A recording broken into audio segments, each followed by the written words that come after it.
क्या आप कभी सोचते हैं कि जीवन में सच्चा सुख क्या है? क्या आप कभी सोचते हैं कि मृत्यु से कैसे निडर होकर जीना चाहिए? आज मैं आपको एक ऐसी कहानी सुनाने जा रहा हूं जो आपको इन प्रश्नों का उत्तर देगी। आइए कहानी शुरू करते हैं। इससे पहले कि आप इस कहानी में खो जाइए, अभी इस चैनल को सब्सक्राइब कर लें। एक बार की बात है, एक नौजवान युवक बुद्ध के पास आता है और उनसे कहता है कि हे बुद्ध, क्या आप मेरे एक सवाल का जवाब देंगे? बुद्ध ने मुस्कुराते हुए कहा कि पूछो, क्या पूछना है? इसके बाद उस युवक ने कहा कि हे बुद्ध, मेरी उम्र अभी बहुत ज्यादा नहीं है, लेकिन मैं बहुत परेशान रहता हूं, बहुत दुखी रहता हूं। मैं आपसे यह जानना चाहता हूं कि मेरे जीवन में अभी से इतनी दुख है तो मेरी जिंदगी तो अभी बहुत बाकी है। क्या मेरे जीवन में दुख बढ़ते ही रहेंगे कि इन दुखों से छुटकारा पाने का कोई रास्ता नहीं है? यह सुनकर बुद्ध कहते हैं कि कहां है तुम्हारे दुख, मुझे तो दिखाई नहीं दे रहे। यह सुनकर वह युवक कहता है कि यह बुद्ध दुख तो मेरे अंदर है, मेरे भीतर है, वह आपको कैसे दिखाई देंगे? यह सुनकर बुद्ध उसी वक्त से पूछते हैं कि क्या तुम्हें अपने दुख दिखाई देते हैं? वो युवक कहता है कि यहां बुद्ध मैं अपने दुखों को भली भांति देख कर रहा हूं। तब बुद्ध ने पूछा कि दुखों का मूल क्या है? बुद्ध में और उस युवक में चर्चा चल ही रही होती है कि तभी एक भिक्षु दौड़कर वहां पर आता है। वह भिक्षु तथागत बुद्ध के कान में कुछ कहता है। इसके बाद बुद्ध उसी वक्त से कहते हैं कि चलो आज मैं तुम्हें जीवन का सत्य दिखाने के लिए एक जगह पर लेकर चलता हूं। वहां पर तुम्हें कुछ भी नहीं बोलना है, चुपचाप सारी बातें सुनते रहना है। इसके बाद तुम्हें अपने सारे प्रश्नों के उत्तर खुद ही मिल जाएंगे। यह कहकर वह युवक गौतम बुद्ध के पीछे पीछे चलने लगता है। कुछ दूर मिलने के बाद गौतम बुद्ध एक घर में प्रवेश करते हैं। घर में प्रवेश करने के बाद वो युवक और तथागत बुद्ध देखते हैं कि वहां पर बहुत सारे लोग खड़े हैं और बीच में चारपाई पर एक वृद्ध आदमी लेटा हुआ है। बुद्ध को देखते ही सभी लोगों ने उनके लिए रास्ते बनाई और बुद्ध उस आदमी के पास वहीं उसके चारपाई पर जाकर बैठ जाते हैं। वो युवक भी पास में ही बैठ जाता है। इसके बाद वृद्ध आदमी जो चारपाई पर लेटा हुआ था कहना शुरू करता है कि हे बुद्ध, मैं नहीं जानता कि मेरे जीवन में कितनी सांसें और बचे हैं। पता नहीं किस वक्त मुझे भगवान के घर से बुलावा जाए। मैं मरने से पहले अपने कुछ सवालों के जवाब आपसे जानना चाहता हूं। मुझे पता है कि उन सवालों के जवाब आप ही मुझे दे सकते हैं, इसीलिए मैंने आपको यहां पर बुलाया है। इसके बाद उस वृद्ध आदमी ने कहना शुरू किया कि ही बुद्ध, अपने आखिरी वक्त में मुझे अपने बचपन के दिन बहुत याद आ रहे हैं। मैं अपने बचपन के दिनों को याद करता हूं और सोचता हूं कि वो भी क्या दिन थे, ना कुछ पाने की फिक्र, ना कुछ खोने का गम। बचपन के उन दिनों को याद करके मेरी आंखों में आंसू आ जाते हैं। मुझे लगता है कि कितनी आजादी थी उस समय, मेरा मैन कितना खुला हुआ था। मन में कुछ भी पाने की इच्छा नहीं थी। जिस भी खेल में लग जाते थे उसी खेल में पूरे दिन लगे रहते थे। लेकिन कुछ समय बाद जैसे जैसे मैं बड़ा होने लगा वैसे वैसे लोग मुझे जिंदगी की दौड़ में आगे निकलने के लिए कहने लगे। मेरे पिता अक्सर मुझसे कहा करते थे कि तुम पढ़ाई में अपने भाई जैसे क्यों नहीं हो, तुम दूसरे लोगों से पीछे क्यों रहते हो। यह सब सुनकर मेरा मन बहुत बेचैन रहने लगा। लोग मुझे बहुत ताने मारते थे क्योंकि ना तो मैं खेल में अच्छा था और ना ही पढ़ाई में अच्छा था। सब लोग मुझे किसी और की तरह बनने के लिए कहते थे और उन तानों से तंग आकर मैंने जीवन में कुछ हासिल करने का निश्चय किया। मैंने अपने आप से वादा किया कि मैं भी अपने भाई की तरह कामयाब इंसान बनूंगा और इसके लिए मैं दिन रात मेहनत करने में लग गया। शुरुआत में बहुत मुश्किल है, बहुत निराशा हाथ लगी, लेकिन मैंने हार नहीं मानी और मैंने खुद अपना व्यापार खड़ा कर लिया। उसके बाद मुझे कुछ पाने का एहसास हुआ। मुझे बहुत खुशी हुई क्योंकि जो लोग मुझे ताने देते थे वही लोग अब मेरे आगे पीछे घूमने लगे थे। कुछ वक्त बाद एक रईस बेटी के साथ मेरी शादी हो गई और उसके बाद मुझे लग रहा था जैसे मेरा जीवन स्वर्ग बन गया हो। कुछ साल बाद मुझे 2 बेटे प्राप्त हुए।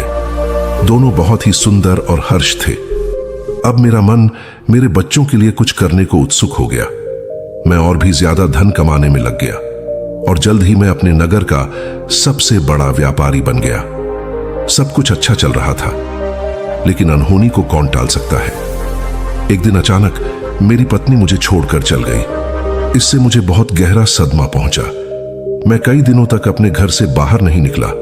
मेरे बेटे मुझे हिम्मत दे देते कि पिताजी माताजी तो नहीं रही और जो हो चुका वो वापस नहीं आ सकता। लेकिन हम दोनों भाई आपका हमेशा साथ देंगे, आपकी हमेशा सेवा करेंगे। आपको किसी बात की कोई चिंता करने की आवश्यकता नहीं है। और धीरे धीरे मैंने भी अपने मन को समझा लिया कि अब तो मुझे अपने प्रिया पत्नी के बिना ही जीना पड़ेगा। इसीलिए मैंने अपना मन अपने बेटों के साथ जोड़ लिया। उनकी खुशी में ही मुझे खुशी होती थी, उनके दुख में ही मुझे दुख होता था।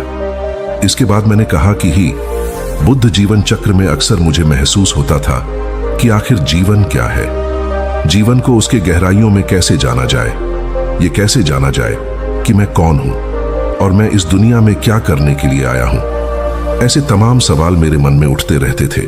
और मुझे आपके बारे में भी पता चला कि बुद्ध ऐसी ध्यान की प्रणालियों बताते हैं जिससे जीवन का मतलब समझा जा सकता है।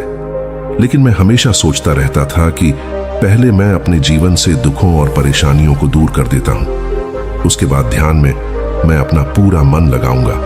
और यही सोच सोच कर मैं कभी ध्यान नहीं कर पाता था। धीरे धीरे वक्त भी तरह और आखिर में उम्र ढलने के बाद में बीमार पड़ गया। वैसे मेरे जीवन में कोई कमी नहीं रही। मेरे बेटों ने मेरा अच्छा साथ दिया, मैंने जीवन में बहुत कुछ हासिल भी किया। लेकिन अब मैं अपने जीवन में अगर पीछे मुड़कर देखता हूं तो मुझे एहसास होता है कि मेरे बचपन के दिन ही सबसे प्यारे दिन थे। तब उस आदमी ने बुद्ध से पूछा, मैं चंद मिनट का मेहमान हूं, यह मैं जानता हूं, लेकिन क्या कुछ ऐसा सूत्र मुझे बता सकते हैं जिससे कि मैं सुकून से मर सकूं, मेरे मन के सारे सवाल जवाब शांत हो जाएं और मैं जीवन का असली मतलब समझकर मर सकूं। यह सुनकर बुद्ध ने कहा कि हर इंसान को बचपन के दिन प्रिय क्यों होते हैं, क्योंकि उस समय उसे कोई भी चिंता ही नहीं रहती। वो आजाद होता है, उसके मन में कोई लालसा नहीं होती, जिस काम में भी लग जाता है उसी में मग्न हो जाता है। लेकिन जैसे जैसे इंसान की आयु बढ़ाने लगती है वैसे वैसे उसकी इच्छाएं, उसकी कामनाएं दिन ब दिन बढ़ती जाती हैं। और इसीलिए अक्सर इंसान भविष्य की तैयारी में लगा रहता है या फिर अतीत के बारे में सोचता रहता है और वह वर्तमान में जीना भूल जाता है। और वहीं अगर हम किसी छोटे बच्चे को देखें तो उसके लिए कोई भविष्य या कोई अतीत नहीं होता, उसके लिए बस वर्तमान होता है। और इसीलिए वो वर्तमान में पूरा आनंदित होकर रहता है। तुमने अपना पूरा जीवन अपनी कामयाबियों, अपने बेटों, अपनी पत्नी और अपने भविष्य की योजनाओं में ही बिता दिया। और तुम हमेशा यही सोचते रहे कि पहले मैं अपने जीवन को व्यवस्थित कर लेता हूं और उसके बाद सत्य की खोज करूंगा, उसके बाद ध्यान करूंगा। लेकिन हम यह भूल जाते हैं कि कल कभी नहीं आता, भविष्य की योजनाएं कभी पूरी नहीं होती।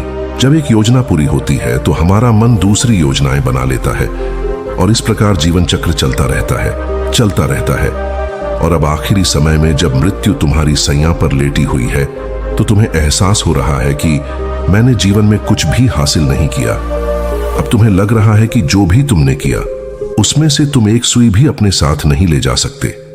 अगर यही बात तुम उसे वक्त समझ लेते, मृत्यु कभी निश्चित होकर नहीं आती, वो तो कभी भी आ सकती है। अगर ये बात उसे वक्त तुम्हारा मन समझ लेता तो तुम उसी वक्त ध्यान और सत्य की खोज में लग जाते। तुम कोई ऐसी चीज खोजने की कोशिश करते जो तुम्हारे साथ जा सके, जो तुम्हें परिपूर्णता से मरने का मार्ग दिखा सके। उसे वृद्ध आदमी ने हाथ जोड़कर बुद्ध से कहा कि बुद्ध, यह तो मैं जानता हूं कि मुझसे गलतियां हुई हैं, मैंने अपने जीवन को सार्थक रूप से जिया ही नहीं और इस बात का मुझे बहुत गहरे में एहसास हो चुका है। लेकिन मैं आपसे फिर से वही सूत्र जानना चाहता हूं कि क्या मैं अभी परिपूर्ण था के साथ नहीं मर सकता? क्या मुझे अभी सत्य की कोई झलक नहीं मिल सकती? यह सुनकर बुद्ध ने उसे आदमी का बहुत सहलाते हुए कहा कि अब तो एक ही सूत्र समझने लायक रह जाता है और वो सूत्र ये है कि तुमने जीवन में जो कुछ भी पाया या जो कुछ भी खोया वो सब यहीं पर छोड़कर चले जाओ। उसे अपने मन के साथ जोड़कर मत ले जाओ। अपने मन में यह भाव पैदा करो कि तुमने अपने जीवन से बहुत कुछ सीख लिया और वास्तविकता में तुमने अपने जीवन में बहुत प्रगति की है, क्योंकि तुमने यह जान लिया है कि जीवन में कुछ भी सार्थक नहीं है और यह जानना भी बहुत बड़ी उपलब्धि होती है। लोग जीवन भर जीते जीते मर जाते हैं लेकिन उन्हें जीवन की निरर्थकता का कोई पता नहीं चलता। इसीलिए अभी अपने मन से सारे सवाल गिरा दो और यह भाव पैदा करो कि जीवन में जो कुछ जानने जैसा था वह मैंने जान लिया है। और अब जीवन में कुछ भी जानने जैसा नहीं बचा है। जब तुम इस बोध से भर जाओगे तो तुम बिल्कुल खाली होकर मृत्यु को प्राप्त हो जाओगे। और वास्तविकता में यही मरने की कला होती है। हमने जीवन में जो कुछ भी पाया, जो कुछ भी खोया, वो इसी दुनिया का था और वह यहीं पर रह जाएगा। हमारे साथ कुछ भी नहीं जाएगा। हम खाली जाएंगे, हम बिल्कुल खाली जाएंगे। और जो लोग अपने मन से बिल्कुल खाली होकर जाते हैं, वास्तव में उनके अंदर ज्ञान का दीप जल जाता है और वो आगे चलकर दूसरे जन्मों में उसे निर्वाण की स्थिति को प्राप्त कर सकते हैं। लेकिन उससे पहले तुम्हें इस जीवन की निरर्थकता को समझना होगा। यहां पर कुछ भी पाना या कुछ भी खोना कोई मायने नहीं रखता। इसके बाद बहुत देर तक मैंने कोई सवाल नहीं पूछा और वह मुस्कुराते हुए मृत्यु को प्राप्त हो गया। इसके बाद बुद्ध ने उसे नौजवान युवक से पूछा कि क्या तुम्हें अपने सवालों के जवाब मिले, और मिले तो तुम्हें क्या जवाब मिले सभी को बताओ। उसी वक्त ने कहा कि हे बुद्ध, मुझे अपने सवालों के जवाब मिल गए हैं। वृद्ध आदमी के जीवन चक्र से मैं समझ गया हूं कि जीवन में कुछ भी पाने जैसा नहीं होता। सुख हो या दुख हो, सब कुछ यहीं पीछे रह जाता है। और अगर हम इसी चक्कर में फंसे रह जाएंगे तो हम सत्य को कभी नहीं जान पाएंगे। इसीलिए जीवन में सुख और दुख तो चलते ही रहेंगे। इसके साथ साथ चलते हुए ही हमें सत्य की खोज करनी पड़ेगी। लेकिन बुद्ध, मेरे मन में अब भी एक सवाल बाकी है जिसका जवाब जानना सबके लिए बहुत ज्यादा जरूरी है। मेरा सवाल है कि मैं ध्यान की यात्रा करने के लिए बहुत प्रेरित हुआ हूं, लेकिन मुझे कोई मार्ग नहीं पता। ध्यान कैसे किया जाता है कि ध्यान की सभी प्रक्रियाएं तुम्हें होश में लाने के लिए ही बनी है, तुम्हें वर्तमान में लाने के लिए बनी है। अगर तुम किसी भी कम को पूरी उपस्थित के साथ, पूरे एकाग्र भाव से अपने आप को पूरा इकट्ठा करके कर सकते हो तो तुम ध्यान में ही होते हो। लेकिन हमारा ध्यान इधर उधर भटक रहता है। अपना कम करते करते वर्तमान में रहने के लिए मैं तुम्हें एक छोटी सी विधि बताता हूं जिसके जरिए तुम अपना कम भी कर सकते हो और ध्यान को भी समझ सकते हो। जब भी तुम चलते फिरते हो, उठते बैठते हो, सिर्फ अपने सांसों पर ध्यान लगाना शुरू करो। सांस किस नाक से आ रही है, किस नाक से जा रही है, ना कि कौन से कोने से टकरा रही है। सिर्फ तुम उसके साक्षी भर हो जाओ, सिर्फ उसको देखते रहो। कुछ भी काम कर रहे हो, चल रहे हो, फिर खाना खा रहे हो, सिर्फ अपने सांस पर ध्यान लगाओ। और यह करते वक्त तुम्हें महसूस होगा कि तुम्हारा दिमाग, तुम्हारे विचार तुम्हें इधर उधर ले जाते हैं। लेकिन थोड़ी देर बाद तुम्हें फिर से होश आएगा कि तुम्हें अपनी सांसों पर ध्यान लगाना है और तुम्हारा ध्यान फिर से सांस ऑटोमेटिक जाएगा। और धीरे धीरे जब तुम अपने विचारों को देखने लगोगे तो तुम पाओगे कि विचार विलीन होने लगे हैं। तुम्हारे अंदर बस एक खाली मैदान बचा हुआ है। सारे सवाल जवाब विलीन हो चुके हैं। इसके बाद बुद्ध ने कहा कि सांसें जो होती हैं वो वर्तमान में चलती है, ना ही वो भविष्य में चलती है, ना ही अतीत में चलती है। वो वर्तमान होता है, वही वर्तमान स्थिति होती है।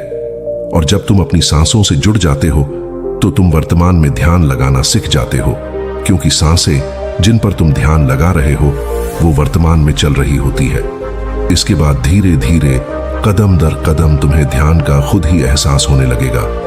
फिर तुम जो भी कम करोगे उसमें तुम्हारा पूरा चित्त लगा होगा। तो शुरुआत वहीं से करो जहां पर तुम हो, यहीं से अभी से अपनी सांसों को पकड़ना शुरू कर दो। तो दोस्तों, कैसी लगी आपको यह कहानी? कमेंट सेक्शन में जरूर बताना। और अच्छी लगी तो इस चैनल को सब्सक्राइब करना मत भूलना। तो मिलते हैं अगले कहानी में, तब तक के लिए अपना ख्याल रखें।